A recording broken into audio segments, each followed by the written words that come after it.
Hi everybody, welcome to the new 99 Moto Media YouTube channel. I'm Walker Lindsey and today I'm going to be doing a consumer review over the 2020 Suzuki RMZ250. The goal of this video is to shed some light on why or why not you should consider the Suzuki. I'm going to start with some of the brief overall reasons people look negatively at the RMZ, and then I'm going to try and give you some of the reasons why I like it. For starters, right off the bat, the bike is the only one in its class now lacking an electric start. For some people, this is not a huge deal, as many of us have been kickstarting bikes for years. For others, this is a deal breaker.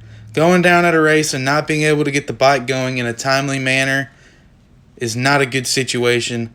Also, some of the older guys you see out there, they're just over kickstarting bikes and they like that magic button. I don't blame them.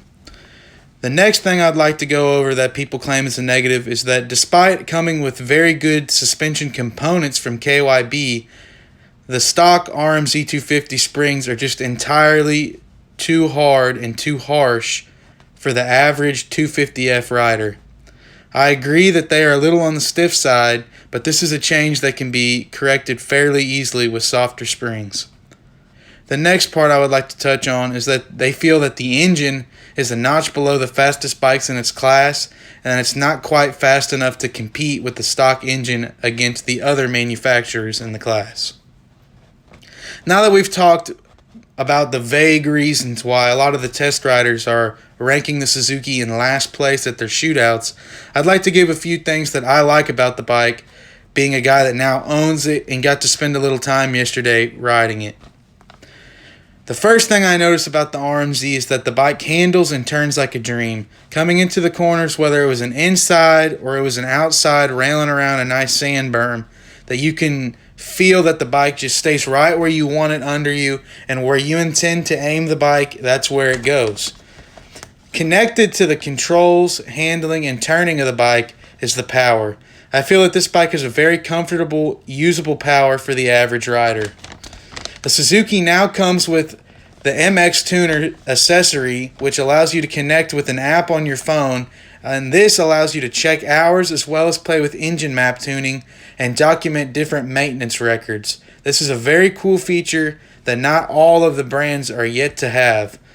This bike also comes with 3 preset couplers for those who want options but don't want to tune themselves. Back to the suspension topic, the RMZ is sprung stiff, so it suits bigger riders in stock form. I fall into this category, which may be one of the reasons why I like the suspension so much, even stock. The last point I'm going to bring up is that the price of the RMZ comes in well below the other brands, which leaves a nice bit of wiggle room in the budget for you to make these customizations and so-called upgrades, which may help you be more comfortable on the bike.